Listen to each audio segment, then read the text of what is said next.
Ayer te volví a ver sonriente, desparramando dientes en la televisión. En mi opinión, la cosa no es para risa.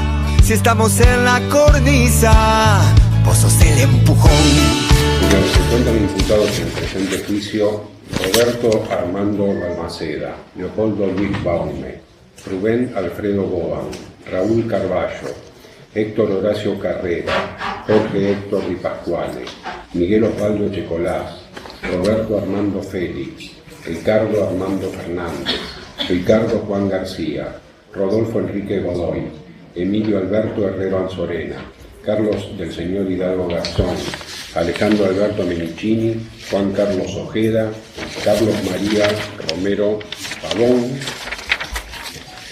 Jaime Lamón Smart, Juan María Torino y Jorge Héctor Vidal. Con respecto a estas personas que le acabo de mencionar, ¿es usted amiga, enemiga, acreedora, deudora? ¿Tiene alguna relación de parentesco, de vecindad? ¿De alguna manera los conoce o está interesado en el desarrollo del presente juicio? No, de ninguna manera. Su testimonio ha sido ofrecido tanto por la Fiscalía como la PDH como el CODECET, doctora Molinari y doctor Palacio, quien va a iniciar el interrogatorio. La doctora Patiño.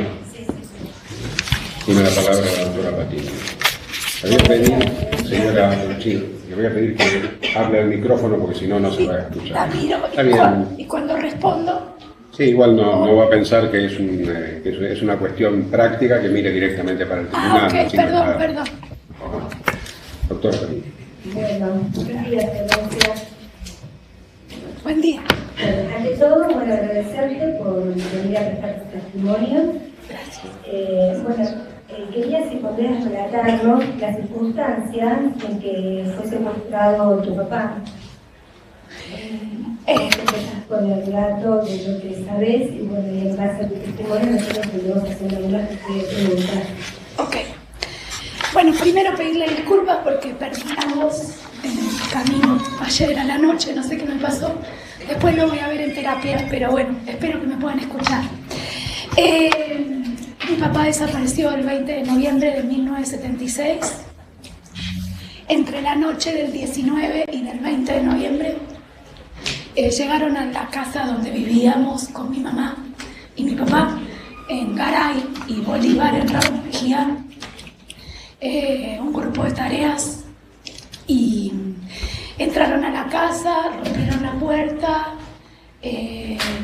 Mis padres intentaron salir por la puerta de atrás y gente les cayó de arriba del techo. En ese momento separaron a mi padre y a mi madre, cada uno a un ambiente de la casa, que la casa tenía solo 2 ambientes. Y ya no lo volvimos a ver más a mi papá. A mi madre la golpearon, estuvieron discutiendo si se la llevaban o no, y decidieron dejarla. Todo esto lo sé, por supuesto, a partir del relato de mi madre. Yo tenía 8 meses, nací el 18 de marzo de 1976 y esta noche no me encontraba en el domicilio. Si me hubiese encontrado igual no lo hubiese podido reponer, porque era la primera noche que dormía fuera de casa, porque habían ido a un casamiento. Volvían de un casamiento cuando sucedió esto a las 4 de la mañana, más o menos. Fue el horario en que llegaron a mi domicilio, al que era el domicilio familiar. Después de que se van, mi madre escucha gritos. Después de que se retiran, a mi madre la habían tapado con una frazada. La casa quedó muy destruida, se llevaron muchas cosas de nuestra casa. Porque incluso después, relatos posteriores nos dicen que algunas cosas como mi cochecito o la radio estaban en la policía de Ramos Mejía. Rompieron el botón del baño y buscando papeles. Mi madre queda debajo de la frazada y le dicen, una persona le descubre la cara y le dice, mírame porque soy el que te salvé. Y se va. Mi madre se queda abajo de la frazada y no sabe muy bien en qué momento, si cuando se descubra no le van a pegar un tiro, si no fue un simulacro eso. Así que tarda un tiempo, se debaten si salen, si no sale, y termina saliendo sin zapatos y empieza a correr hacia Avenida de Mayo, donde ahí le dicen, te dejamos plata para el colectivo, y le dejan arriba de la mesa, en ese momento, las monedas, no sé, lo que saldría el colectivo en el 76. No estaba la SUBE, eso sí lo sé. Y bueno, llega a Bolívar, corre hasta Avenida de Mayo para un colectivo, descalza y muy desalineada después de que la habían golpeado, y se va a la casa de la hermana que vivía en Alsina y Avenida de Mayo. Sube al colectivo, el colectivero le para en Avenida de Mayo y Alsina, que no era una parada, pero la ve muy necesitada de ayuda. Y bueno, y ahí empieza la búsqueda, ver dónde estaba, qué es lo que había pasado,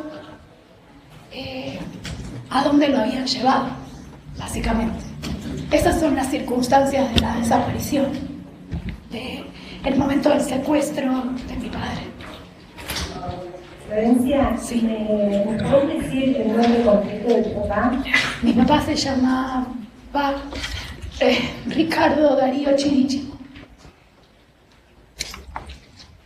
¿A qué se dedicaba? Mi papá era meteorólogo, trabajaba en el Servicio Meteorológico Nacional. Eso. ¿Vos tenés conocimiento de la militancia de tu papá? Sí. Sí. ¿Lo podés relatar un poco? Sí, cómo no. Mi padre, mis dos padres fueron militantes. Mi padre de la Juventud Universitaria Peronista en Ciencias Exactas, donde estudió, llegó a ser responsable en la JUP. Y eso hasta que estudió, pero en el 75 empieza a militar en La Matanza.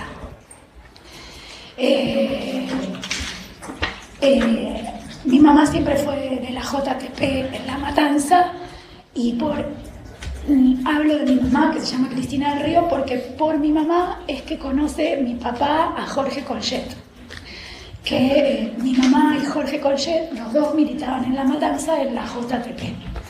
Cuando mi padre va a La Matanza militar, que es su barrio, su lugar de origen, también conoce a Jorge, ¿no?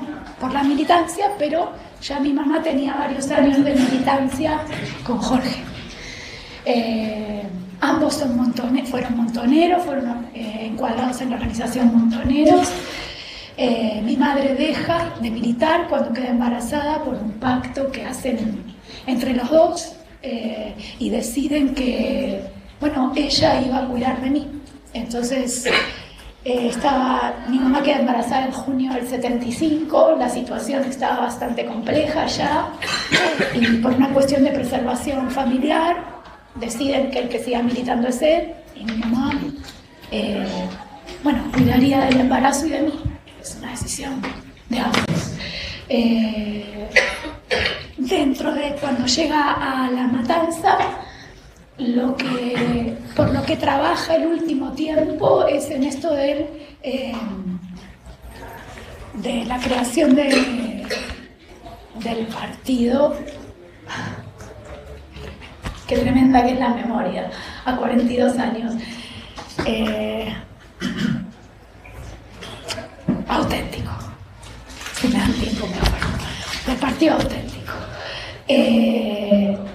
Y que vendría a ser como la rama política de la organización Montoneros en La Matanza. Y lo arma junto era parte Jorge Collet, Raúl Rizzo, Galeano, La Fler también. Gente que me acuerdo. que he escuchado nombrar. Sí, acabamos de nombrar Perdón, quería aclarar que mis padres llegan a la militancia a partir de la iglesia tercermundista. Llegan a la militancia del Partido Peronista a partir del trabajo en el barrio de la iglesia tercermundista. Ese es su primer momento de militancia más social, si se quiere, para después llegar a la militancia política en el Partido Peronista. Nombraste a algunos de los compañeros militantes de tu papá. Nombraste a Cristo. ¿Recordás algún otro compañero de militancia? Sí.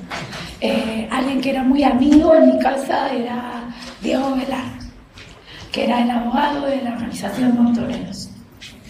No le entendí bien el apellido. Diego Velar, el que es el actual embajador en China. Diego Velar era compañero de tu papá. Era compañero de mi papá y de mi mamá. Era el abogado de la organización Montoneros de zona oeste, calculo. ¿Recordar la dirección del lugar donde se secuestró de tu papá? La dirección exacta, Sí. Un segundito que miro. Garay 300 y pico, Garay Bolívar en Ramos Mejía. Pero. Nosotros queremos ver una idea de la zona. Sí. Más o menos. Sí, es eso. Estoy viendo a ver si acá. No.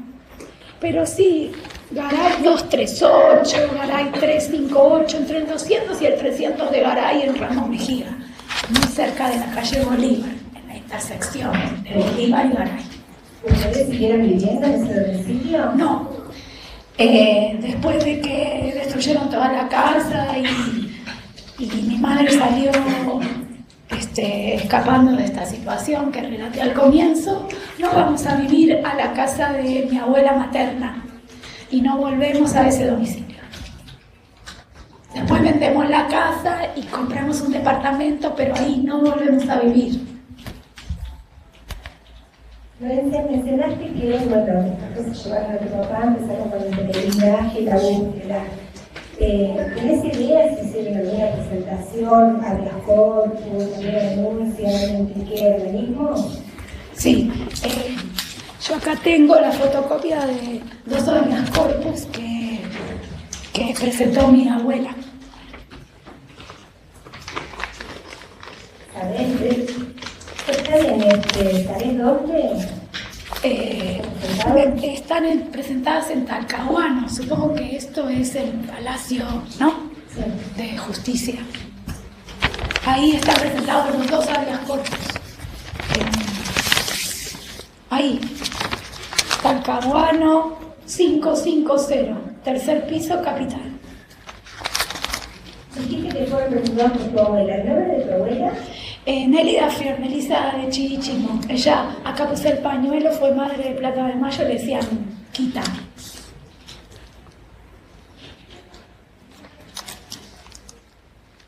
¿Y qué te pudo contar tu abuela respecto de la búsqueda? Bueno, la búsqueda, en realidad la búsqueda la comienza mi madre yendo a la...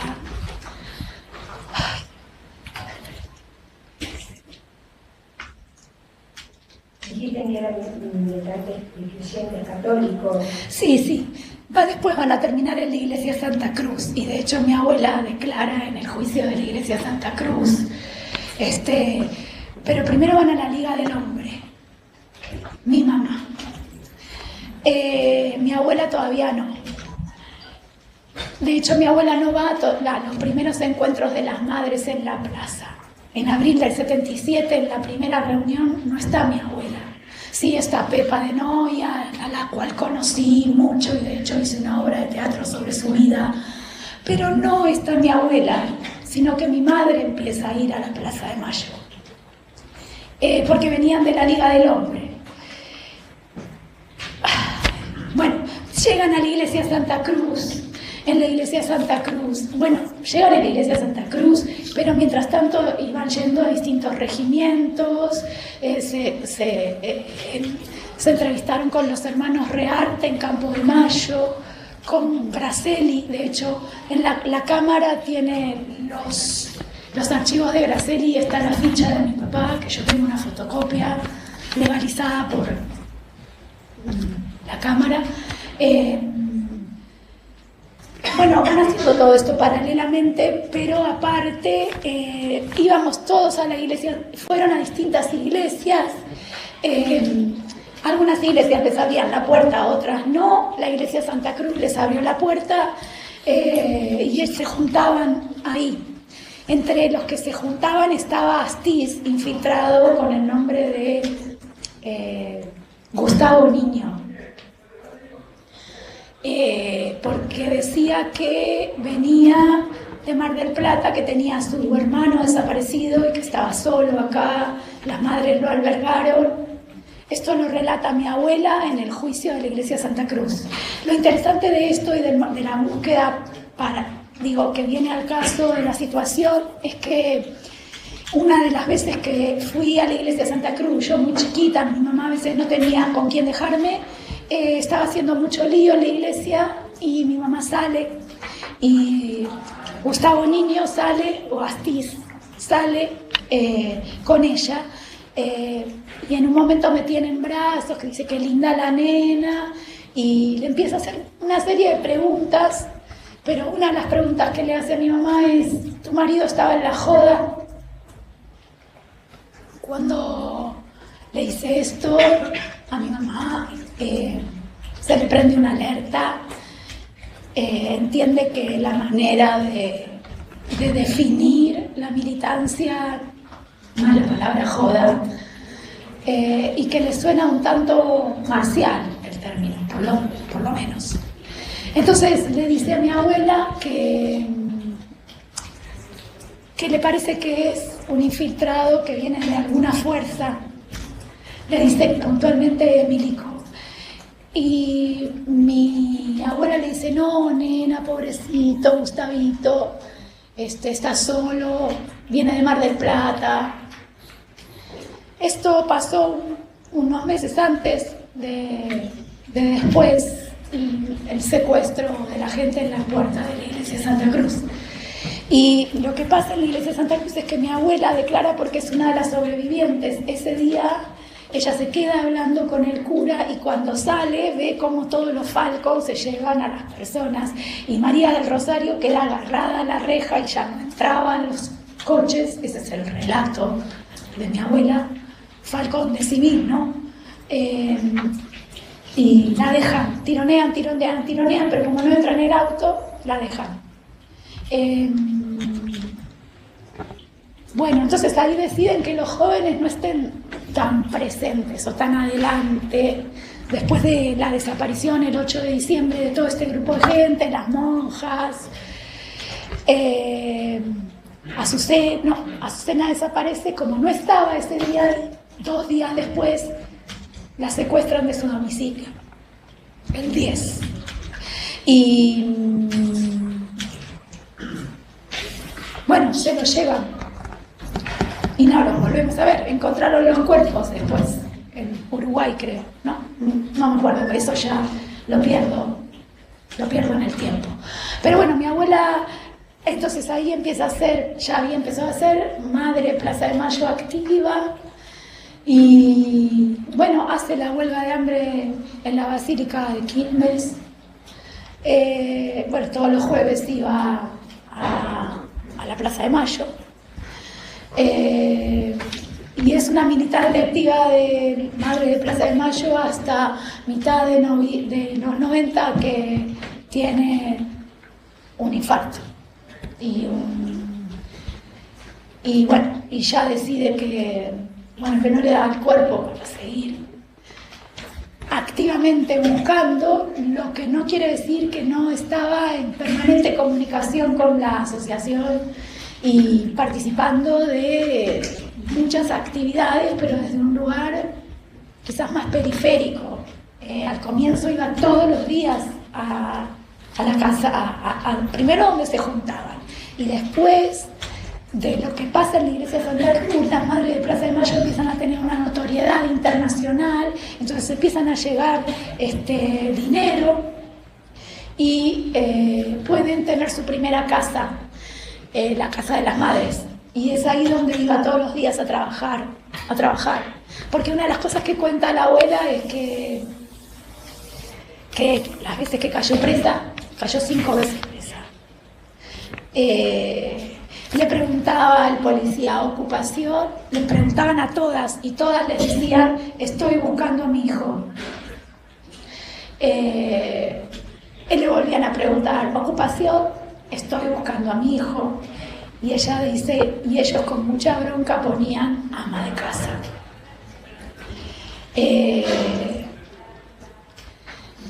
Y después la búsqueda es de todos. Es de mi abuela, es de mi mamá, después empecé a buscar yo. Es muy difícil buscar a alguien que está desaparecido. García Márquez dice, como no ser el realismo mágico, la tendencia narrativa propia de Latinoamérica con todas las desapariciones que tiene este continente, ¿no? Como actos de magia perversa, en su caso. Y todos buscábamos en todos lados y donde se podía buscar. Pero hay una cosa que sí, mi mamá me dijo siempre, que siempre buscamos justicia y no venganza. Y en esta búsqueda yo fui encontrándome también con distintas personas que ayudaron a construir la historia, a construirla para mí. Por ejemplo, había vacíos en mi historia y en la historia de mi madre que tenían que ver con el último año de militancia de mi padre, por esta cuestión de haber compartimentado la información de la militancia y de la casa, y por una cuestión de seguridad, ¿no? Y de hecho, a mi madre ahora está pudiendo recordar cosas que fue olvidando por momentos, justamente por una cuestión de seguridad. Pero la memoria es bastante rara y a veces cuando uno la fuerza empieza a recordar, ¿no?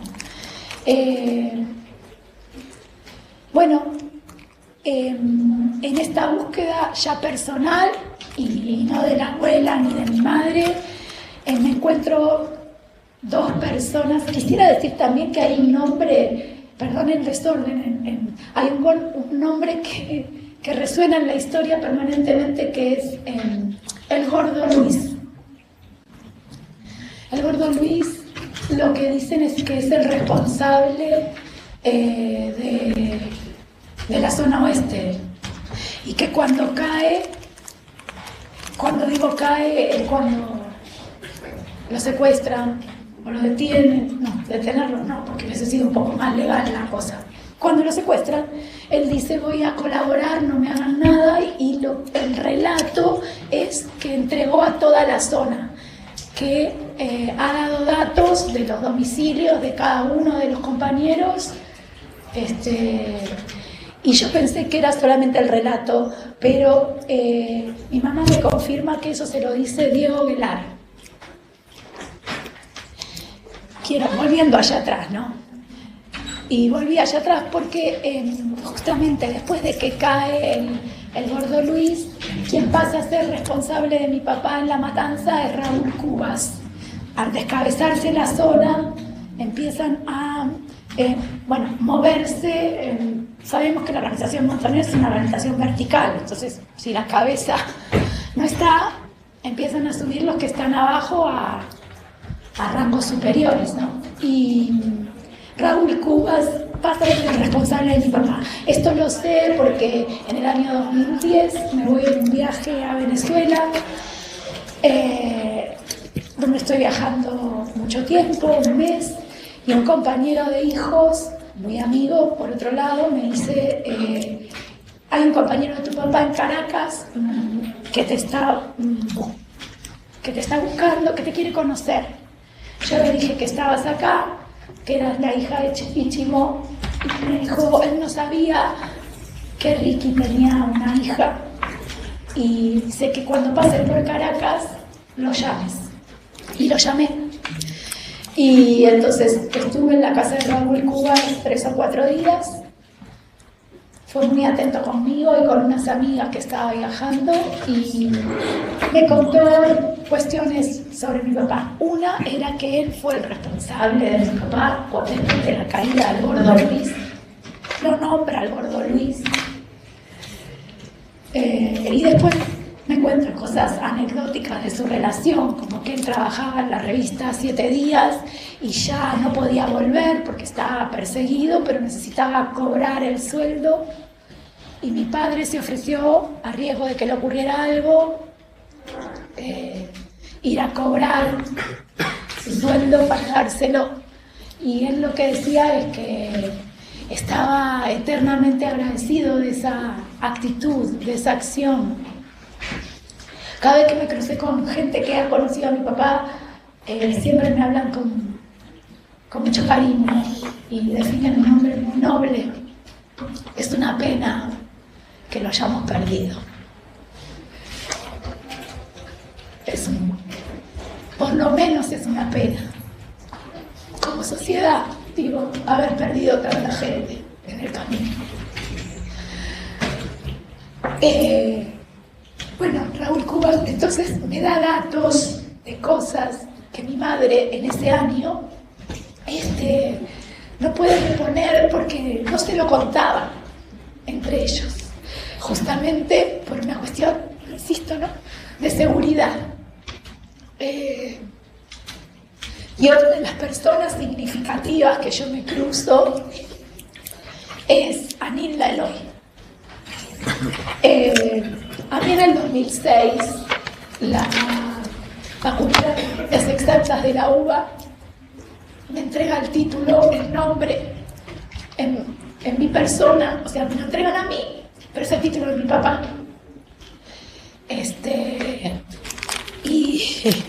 Perdón. Mi abuela va a un acto, en Exactas hay un mural con todos los desaparecidos, que lo fuimos a inaugurar, lo fuimos a inaugurar en el 83, 84, así como cuando fuimos a inaugurar el Parque de la Memoria, también fui. Un recuerdo que tengo de niña son piernas, porque el nena uno solo puede ver piernas cuando está en lugares multitudinarios.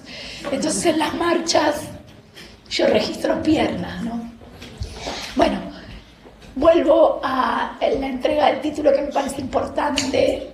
Me parece importante lo que hizo la universidad. No es fácil, hay que hacer todo un expediente administrativo para entregarle a otra persona que no es dueña del título.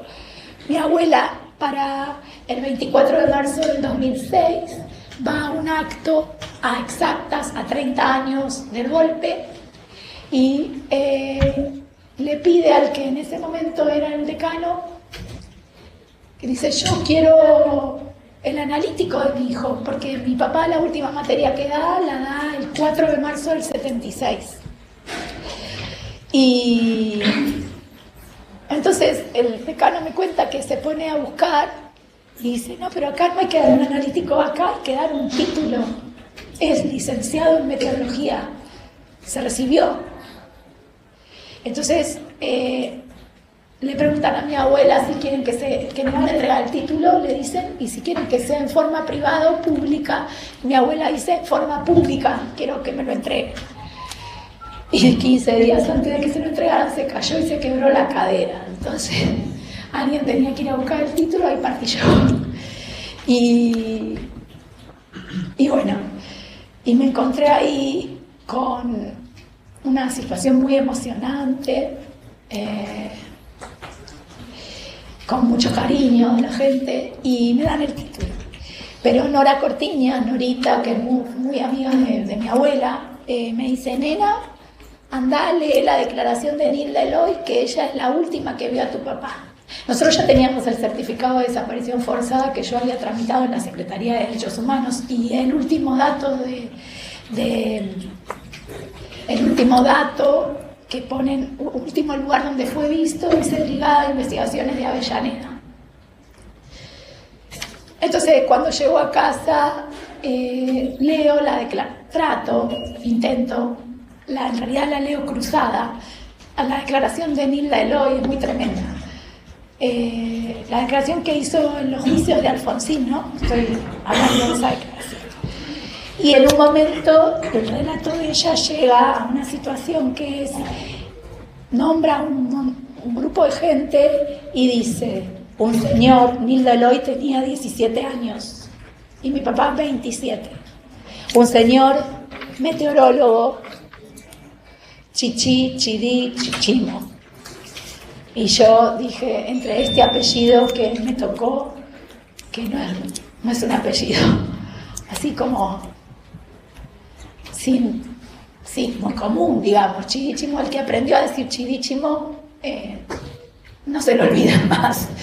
Y es muy difícil, a veces la gente tengo que deletrearlo, lo deletreo de muy chiquita el apellido. Y meteorólogo aparte, ¿no? No era ni abogado, ni maestro, profesiones más comunes. No me quedó ninguna duda, aparte dijo que tenía 27 años y esa era la edad de mi papá. No me quedaba ninguna duda que ese era mi padre. Bueno, eso pasa en el 2006. Y en el 2011, que vengo a la Comisión Provincial de la Memoria a retirar el expediente de mi padre,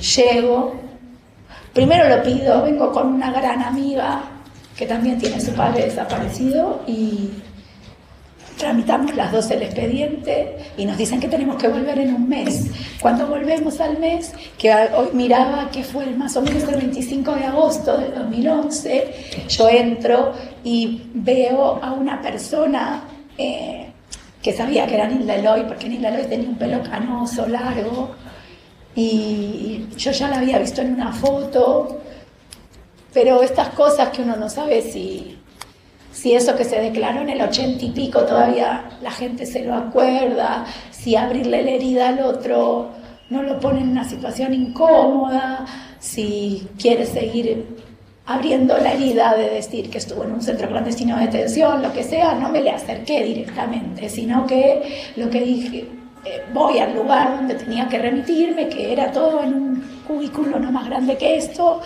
y digo, voy a buscar el expediente. Un expediente que tramité. ¿A nombre de quién? Me dice. Yo le digo, de Chidichimo. Y entonces Nilda Eloy se da vuelta y me dice, ¿cómo? Y le digo, Chidichimo, soy la hija del meteorólogo y vos estuviste con él en cautiverio. Y ahí se le llenan los ojos de lágrimas.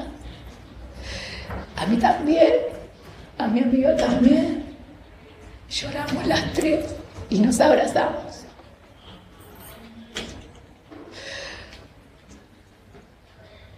Así, este silencio se produjo en el abrazo.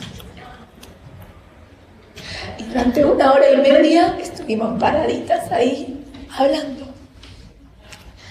Entonces, ahí me contó que ella estaba en otra celda, que mi papá estaba en una celda con Matoso, que era otro varón, que Matoso debería saber más, porque compartía celda, que ella solo lo escuchaba a través de las paredes, que era un lugar tremendo. Fue muy cuidadosa igual, muy cuidadosa conmigo. Me dijo, no nos daban agua, juntábamos agua en los zapatos para tomar. También me dijo que estaban desnudos, con poca ropa, que había una montaña de ropa que la usaban para vestir a la gente cuando se la llevaban. Y me dijo algo para mí muy hermoso, en lo tremendo, que había un chef que daba recetas de cocina. Iba diciendo las recetas de cocina cuando tenían hambre. Y que era todo el tiempo, porque tampoco les daban de comer. Y que mi papá, perdón,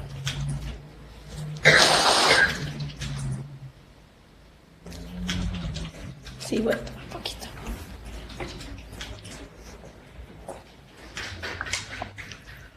Ahí está. Que mi papá, por una endija, una claraboya, una ventana muy chiquita, veía lo poco que podía ver de día, porque era un lugar muy oscuro y daba el parte meteorológico. Y eran esas cosas que nos sacaban de ahí, que sacaban a todos de ese cautiverio.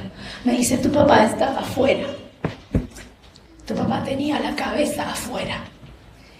Y estas situaciones nos sacaban a todos de ese lugar que, bueno, se conoce como el infierno, ¿no? La Brigada de Investigaciones de Avellaneda se conoce como el infierno. Y otra de las cosas que me dice Nilda, que a mí me impresiona un montón, es que ese lugar era de destino final. Esa es la frase que la usa varias veces en el relato. Dice, ese lugar era de destino final. Es la primera vez que sentí cerca la muerte de mi papá. Porque nosotros siempre trabajamos con la imagen del desaparecido, por una cuestión de militancia política en un punto, para seguir buscando, para activar la búsqueda, para que la búsqueda exista. No es lo mismo buscar un muerto que buscar un desaparecido. Si nos decían que estaban muertos, para nosotros era una negación, aunque supiéramos en lo más profundo de nosotros y nosotras que estaban muertos a 15 años de que se lo habían llevado de mi casa. Pero es perverso, ¿no? Porque quien dijo no están ni muertos ni vivos, están desaparecidos, fue Videla. Pero realmente es una figura que a nosotros nos ha servido para sostener la lucha, la búsqueda. Pero a mí me parece importante de empezar a decir que fueron secuestrados, torturados y asesinados. Porque esa es la potencia de esto. Porque un desaparecido puede estar desaparecido y no usaron así, porque se fue a comprar cigarrillos y no volvió más, ¿no? Para nosotros, para los argentinos, o para un sector de los argentinos, la connotación de desaparecidos es otra cosa. Pero, digo, desaparece una persona y no es lo mismo que esté muerta, y menos si está muerta con alevosía, y con la intención, y con perversión, ¿no? A estos homicidios, porque han sido homicidios, les cuadran todos los agravantes del homicidio del Código Penal argentino, ¿no? Ustedes lo saben mejor que yo. Si no son todos, son varios y podrían tener perpetua, por ejemplo, la gente que ha participado de estas situaciones. No sé, es mi apreciación. Y como estoy acá para más o menos contar la historia, ustedes decidirán. Y bueno, ese es mi encuentro con Nilda Eloy, que fue un encuentro súper nutritivo en el mejor sentido de la palabra. Fue muy amoroso, fue muy tremendo, pero generó un montón de cosas. Porque cuando dice Nilda, lo que también me dice es, llegan de la Brigada de San Justo un grupo grande de 10 personas, donde estaba tu papá y el abuelo, el viejo, me dice. Y yo la miro a mi amiga Mariana y le digo, es Colchet. A Jorge le decían el abuelo o el viejo. Jorge tenía 45 años y ellos 27, 25. Él era el abuelo. Entonces salimos de ahí con mi amiga y Mariana tenía el teléfono de Claudia Colchet y la llama y le dice, Claudia, mira lo que nos pasó. Y entonces ahí empieza toda una conexión. Y ahí también Nilda nombra a Rizzo y a Barriano, creo. Estoy casi segura. Entonces empieza una conexión de todos esos que nos habían querido separar a todos y tenernos en lugares separados. De repente, por el relato de una persona, empezamos a conectarnos, hacemos una reunión en una dependencia que tiene la Municipalidad de La Matanza en Ramos Mejía. Nos conocemos las caras, las hermanas Rizzo, Galeano, las hermanas Collet, yo, mi mamá, Gina, que es la mamá de Mariana, mi amiga, nos cede al lugar y estaba en la reunión, y Alejo, que era en ese momento parte de Hijos Son Oeste. Y bueno, y en esa reunión deciden, porque yo no fui orgánicamente parte de eso, pero sí sé que Lili, que las hermanas Rizzo y que incluso Claudia Conchel, se arma Hijos La Matanza.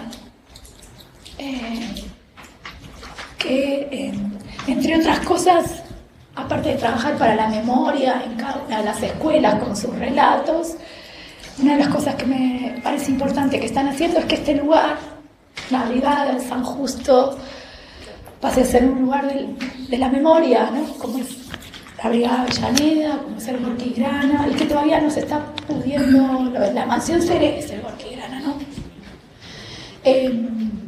Que todavía no se está pudiendo poner en práctica, y sería interesante porque está rodeada de colegios. Y si a mí se me olvidan cosas a 42 años, que soy la hija, que crecí sin papá, que a los 3 años mordía a cuanto nene se me cruzaba y pegaba, entonces mi mamá dijo, bueno, vamos a hacer una terapia porque esta piba va a morder a todos. Y tengo que ir a hacer una terapia vincular, trabajar los límites. Desde los 3 años hago terapia. Y con la última terapeuta hace 20 años que estoy. Si yo no tengo un espacio de reflexión permanente, hay cosas que para mí son muy duras de sobrellevar.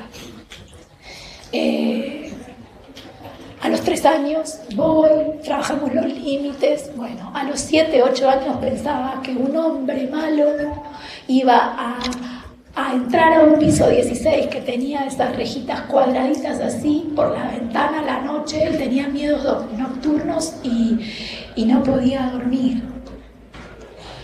A los 15 me encontré con un grupo de ojitos coetáneos que me miraban cuando yo decía, mi papá está desaparecido, y tuve que explicar, y cuando digo 15 era 91, 92, explicarle a pibes de mi misma edad qué era tener un papá desaparecido y qué era ser desaparecido. ¿Qué había pasado en la dictadura militar? En mi casa se hablaban cosas que mi mamá decía, esto afuera no lo podés decir. Y bueno, entonces era un doble discurso permanente, o sea, lo que se podía y se decía en casa y lo que no se podía decir afuera. A nosotras, con mi mamá en Ramos Mejía, la gente que había pasado la adolescencia y la primera juventud con mi mamá y la conocían, cruzaban la calle cuando nos veían venir, porque le daba terror.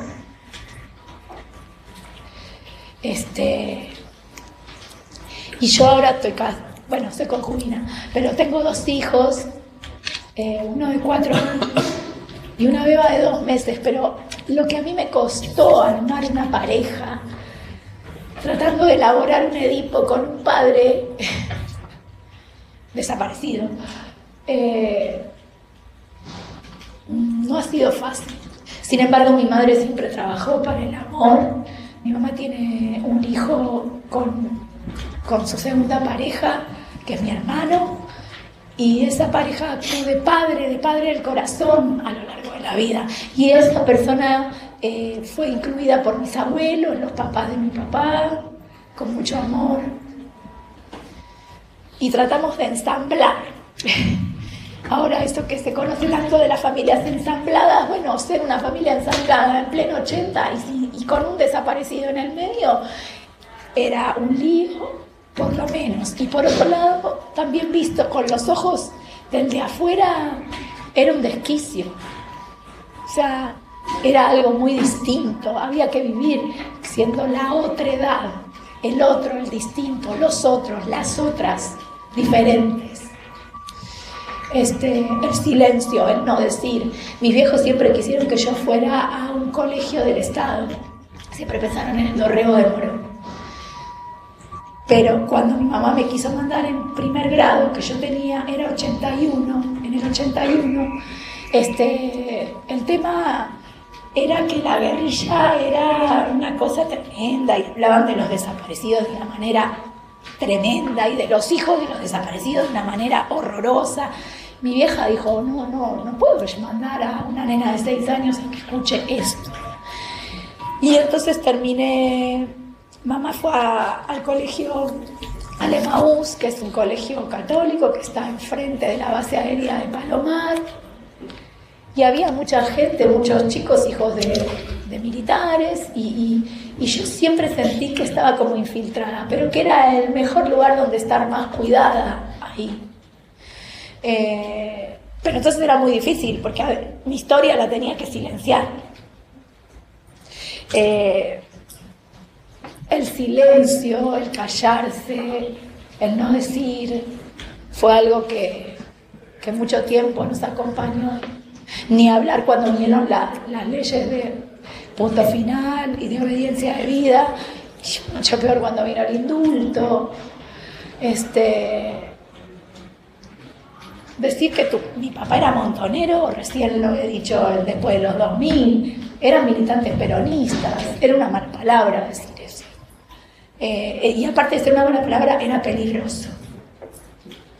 Que para mí es importante que nos cuiden a los que venimos a testimoniar. Porque hoy podemos, pero no sabemos por cuánto tiempo. No sé, yo he visto yo he visto el juicio a la Junta y después vi la obediencia de vida y el punto final y el indulto. Yo celebro estar ahora acá. Espero que no venga un nuevo indulto, un 2x1 o cualquier situación que otra vez nos vuelva a poner en peligro. Es lo que le pido encarecidamente al Estado y de su persona al Estado, que nos cuiden, que hay gente que sufre mucho, ha sufrido mucho. Yo he tenido una vida muy feliz a pesar de todo esto, pero los sobrevivientes, yo con solo pensar que a mi mamá le pegaron, la toquetearon, la dejaron abajo de una frazada, no sabía si le iban a pegar un tiro, no quiero ni pensar lo que le hicieron a mi papá en la Brigada de San Justo. Vamos a meterle máquina, trae la máquina, decía. Vamos a meterle máquina, trae la máquina. Eso en mi casa, de Garay. Puertas adentro de un lugar propio, como puede ser la Brigada de San Justo o la Brigada de Avellaneda. La verdad que ni quiero hacer el ejercicio de imaginarme qué pasó con mi papá. Otra de las cosas interesantes que pasaron es que mi papá logra sacar 2 mensajes de adentro, cuenta mi mamá. Al departamento donde vivimos, en la casa de mi abuela materna, después de que nos vamos de mi casa, llega una persona, toca el timbre, mi mamá abre la puerta, yo estaba upa de mi mamá, y le dice, es igual a Ricky, por mí. Y él le dice eso, él está fuera de cabeza, está entero, búsquenlo, está entero, pero búsquenlo. Ella puede relatar mejor el mensaje, la verdad, yo estoy contando lo que ella me ha contado. Y el segundo mensaje que saca es con otra persona allá en la zona sur, en Lanús. Mi papá, la familia paterna de mi papá son de Banfield y de Lomas, así que allá tenían toda la familia, una tía de mi papá de Lanús, cuando sale del almacén, una persona de atrás le dice, no te des vuelta y escúchame, búsquenlo rápido, está muy mal, está con la cabeza afuera, pero está muy mal, búsquenlo porque está de última. Ya ese mensaje es más desesperado, mucho más desesperado. A nosotros siempre nos llamó la atención por qué un mensaje en Ramos y otro en Lanús, hasta que no escuchamos la declaración de Nilda que une estos dos espacios. Nos parecía muy raro que el oeste y el sur estén conectados, ¿no? Por eso para nosotros el testimonio de Nilda Eloy, más allá de darnos el último dato, también nos empieza a redondear la historia de ese último tiempo que no nos dejaron ver a mi papá. Porque mi mamá también decía algo así como, lo que buscaba hubiese sido algo más justo, que nos dijeran dónde está, que usted hubiese estado preso, no sé, pero no esto. Luchar con el fantasma de lo que no está, del que no está, pero no está en ningún lado.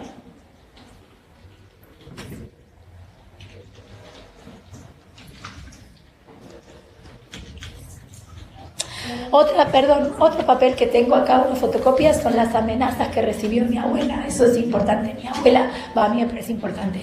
Mi abuela, al ser que hay una película que se llama Kamchatka, ¿no? Que es como una nena ve la militancia de sus padres.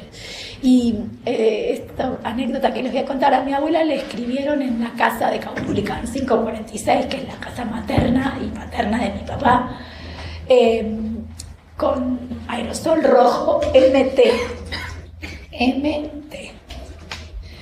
Y yo le decía, abuela, ¿qué es eso? Y ella me decía, madre terrestre. Bueno, era madre terrorista, ¿no? Lo que le habían puesto, en realidad. Le llenaron de papeles, ahí la puerta, con madre terrorista. Y acá tengo una denuncia de mi abuela que firma, su abogado era Luis Zamora, donde ella lo que dice es que está recibiendo amenazas telefónicas, donde le dicen, déjate de joder porque vas a terminar en el río, en el 81, es esto. Y también lo que pasa es que van a la casa de Eva, lo dice ella en esta denuncia que hace, van a la casa de Eva, que es la vecina casa de por medio, a preguntarle si eran solventes, si tenían una buena posición económica, porque entonces Eva le pregunta por qué no, porque pidieron un crédito, entonces le preguntan un montón de cuestiones de movimiento en función de que habían pedido un crédito. Y después de eso, al día siguiente, aparecen las llamadas diciendo que se deje de joder, que iba a terminar en el río. Siempre, yo me la acuerdo a mi abuela diciéndole, voy a decir una mala palabra, ¿puedo? Le decía, ándate a la puta que te parió, y les cortaba. En ese momento me parece que la estaban amenazando, me da la impresión. Y les decían muchas cosas más. Pero varias veces le recuerdo a mi abuela en esa situación. Después la vida me dejó reparar. Y bueno, y como soy actriz y soy profesora de expresión corporal, pude hacer la historia de Pepa de Noia, haciendo de Pepa yo, con el pañuelo de mi abuela en el escenario, en una obra de teatro, hacía un monólogo, y me llamaba para las próximas flores. Este testimonio para mí es para las próximas flores.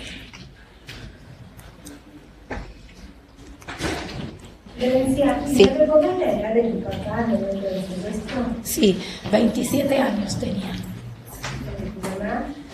También, 27 años. No sé si dijiste el nombre completo de tu mamá. Cristina Adriana del Río. ¿El apellido, discúlpame? ¿El apellido? Del Río, con minúsculas, del y Río con mayúsculas. Hiciste mención a que unas fichas de Monseñor Graceli, ¿las trajiste? Sí, está acá la fotocopia. No sé si se me dio. Acá caso. Ah, esto ya lo dije.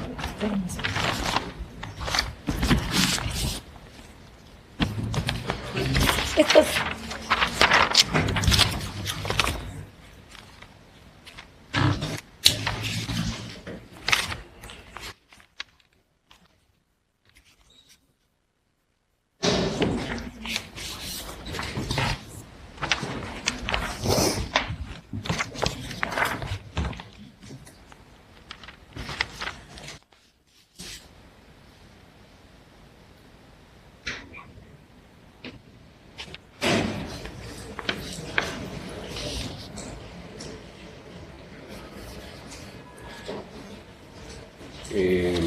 De esta ficha, pues, no sé si había hablado previamente, a ver si puede explicar un poco a qué se refería esa ficha, Sí. cómo se pone, dónde está la original, dónde se encuentra. De la cámara. La cámara, bueno, pero por eso manifieste usted esa ficha a qué corresponde. Ah, ok. Estas son las fichas de Monseñor Gracelli. Mi familia, mi mamá, fue a hablar con Monseñor Gracelli a pedir que nos ayudara, no sé, a pedir información. Y bueno, estas son las fichas que fueron secuestradas de Monseñor Gracelli, que la tiene la cámara. Yo vine a buscarlas acá, me dieron la fotocopia. De hecho, acá dice Secretaría Federal, Cámara Federal de Apelaciones de La Plata. Me lo da la cámara, tienen el fichero de Gracelli con toda la información. Lo que pasa es que Gracelli lo que pone acá es el nombre, los años, dice 27 años, la libreta de enrolamiento. Acá está la dirección, Garay 319, de donde lo secuestran. 20 de noviembre del 76, y el teléfono de contacto de mis abuelos está.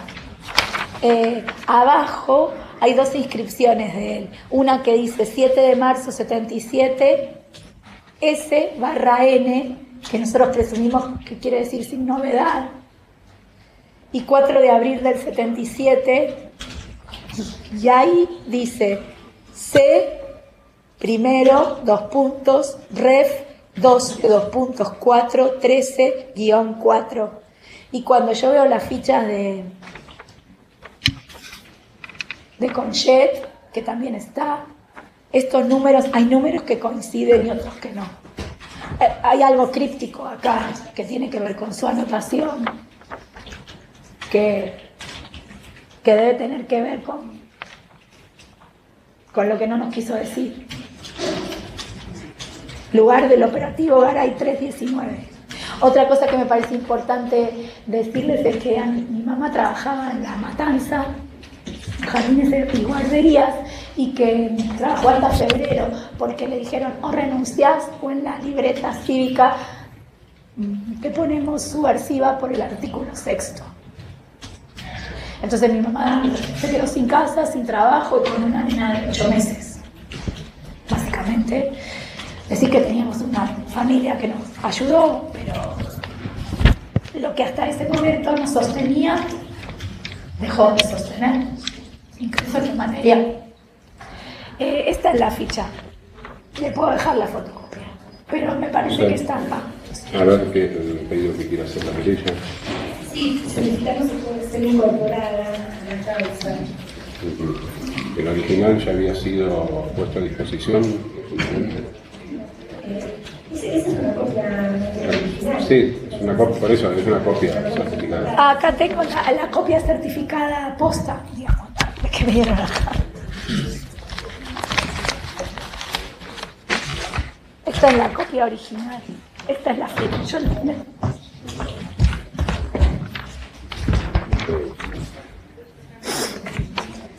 tiene el sello, digamos, original. Bueno, la ficha esa manifiesta los datos que el testigo ha leído. Las partes tienen alguna observación para hacer al respecto. La parte de las defensas, doctor Oliva, doctor Olea, doctora Peralta, doctor Novedad. Bueno, entonces incorporamos la fotocopia certificada de la ficha esa.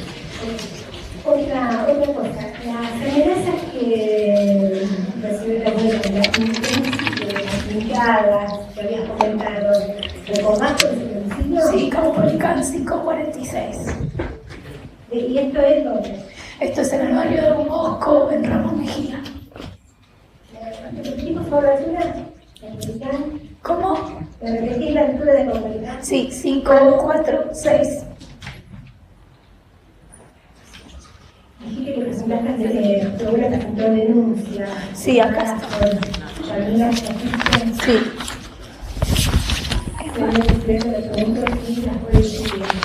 Sí. Acá. Esta. Bueno, esta es la copia.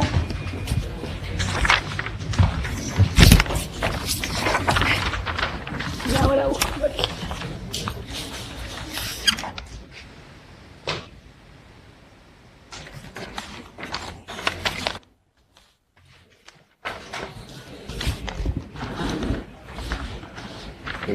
Es la copia del habeas corpus presentado por la ESA. No sé si es de las amenazas, me parece que es de la noticia de No, perdón. Ya va. No era este que quería dar. Parezco la abuela con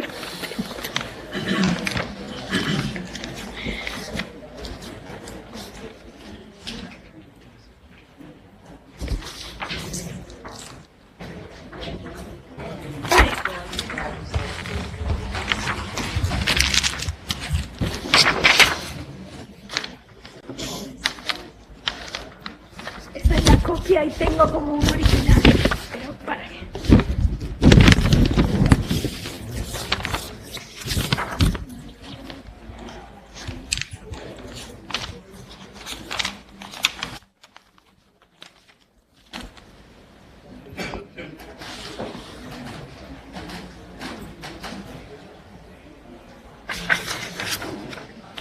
Sí, acá es donde dice el primero del mes en curso, que es mayo, al mediodía, un hombre de alrededor de 30 años se presentó en la residencia de la señora Eva Elida Al de Contardo, cito el Caupolicán 564, Ramos Mejía, ubicada casa de por medio con la mía, invocando pertenecer a una financiera, y requirió de la nombrada algunos datos y referencias mías.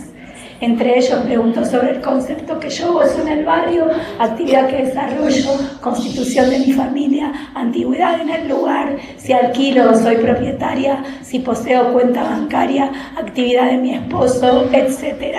Por último, mencionó que la financiera a la que pertenecía se llama CIDIC y que el cuestionario lo efectuaba en razón de que la señora de Chirichimo, es decir yo, había solicitado a esa institución un préstamo bancario.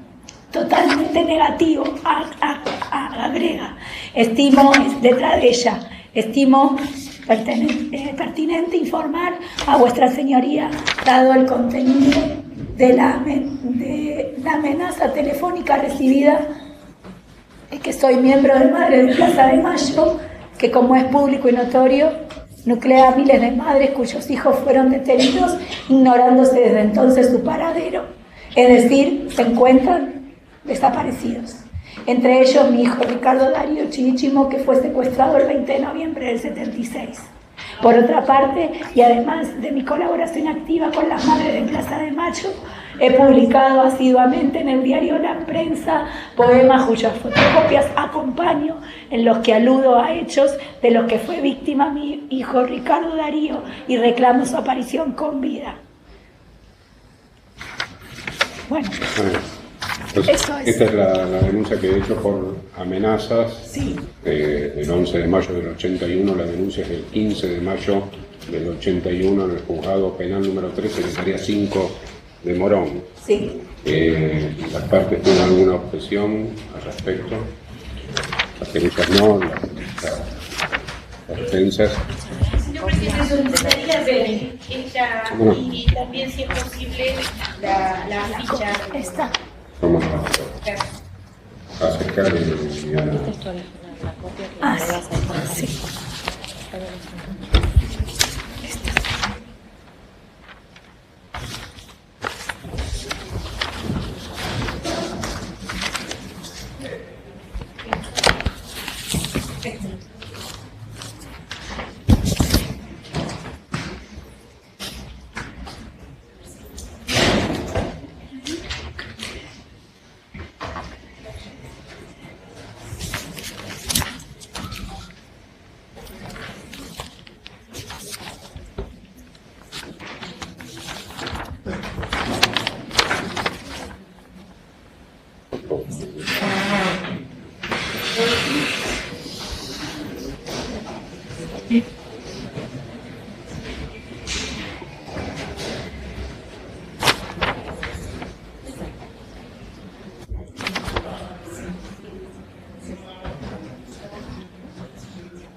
No, señor presidente, no veo para después voy a hacer alguna pregunta. ¿Cómo no? No sé qué incorporado a la fotocopia de la denuncia como el afiche. Doctora Patini, ¿tiene alguna pregunta? Una última pregunta, Florencia. ¿Conoces la brigada de San Justo? Está en el centro de San Justo, rodeada de escuelas. La verdad, a mí lo que me pasa tanto con la brigada de San Justo como con la brigada, he pasado por las puertas, porque yo vivo en Ramos, viví en Aedo, ahora no vivo en el oeste, pero por San Justo he pasado y seguramente pasé miles de veces,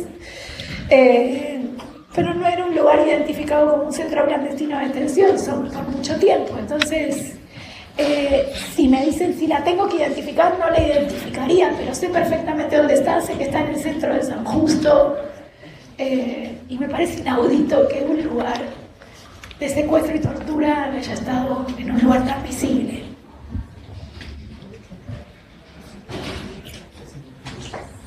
No, esta parte no tiene más preguntas. Bien.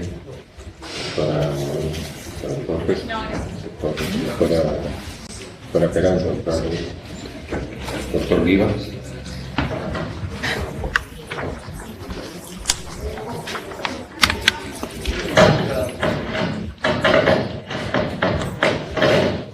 En relación a esta denuncia que usted nos exhibe ahora, yo, señor presidente, no recuerdo si la señora es querellante, tiene la condición de querellante.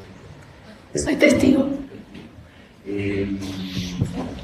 Si usted sabe qué fue el resultado de esa investigación, de esa denuncia, si tuvo algún conocimiento, si le notificaron en algún momento a su abuela.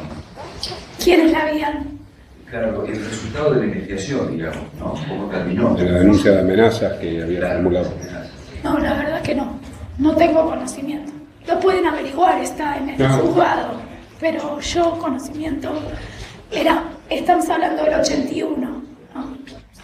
No, porque como no tiene cargo de recepción en un juzgado, quería saber si usted conocía algún. La verdad que sí. Gracias.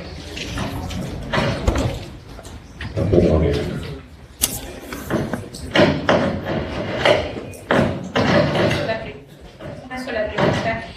Vinculada a la visita que hizo su madre a Monseñor Brasil, ¿cuándo ocurrió esto? Y ahí tiene fecha hasta abril del 77, creo que la ficha la vio, me parece que tiene fecha. ¿La fecha de la visita de su madre? Me parece.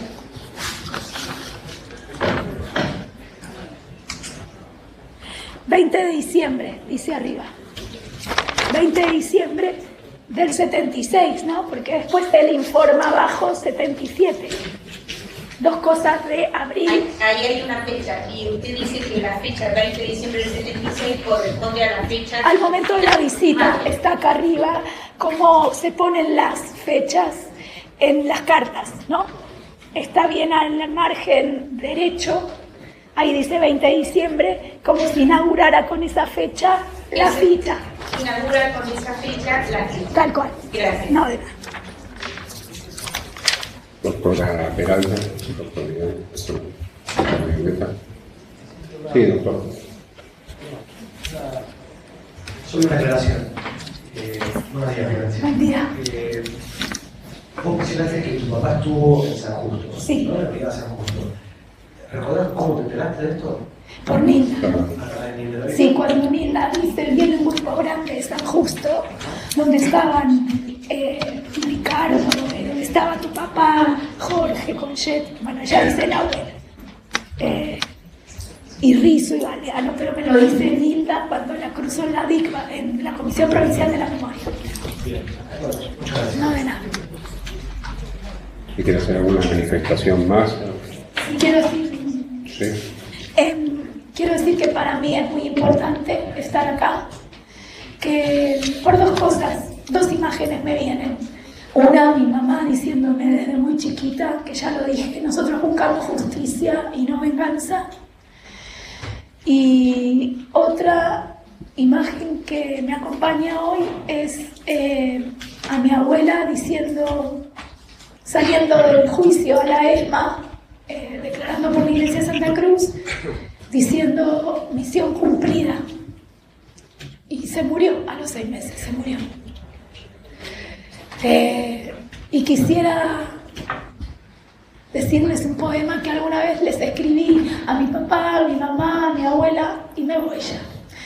Y dice algo así, dice: busco y no encuentro, busco en el olor a café con leche recién hecho, busco en la sonrisa de su hija que no es más que la suya, busco en los rincones del recuerdo que resisten al olvido, olvido feroz que acecha a este mundo ciego y cansado.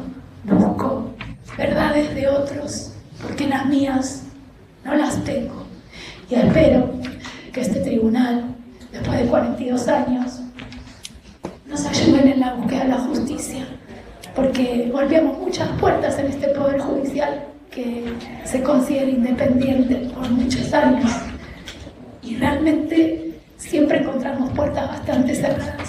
Esta es la primera vez a 42 años que me puedo sentar a hablar del secuestro, desaparición, tortura y homicidio de mi padre.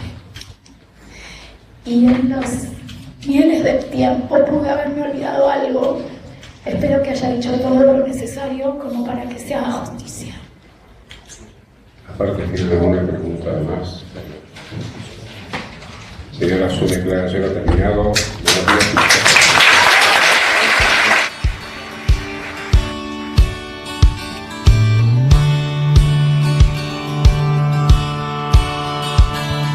Ayer te volví a ver sonriente, desparramando dientes en la televisión. En mi opinión, la cosa no es para risa. Si estamos en la cornisa, vos sos el empujón.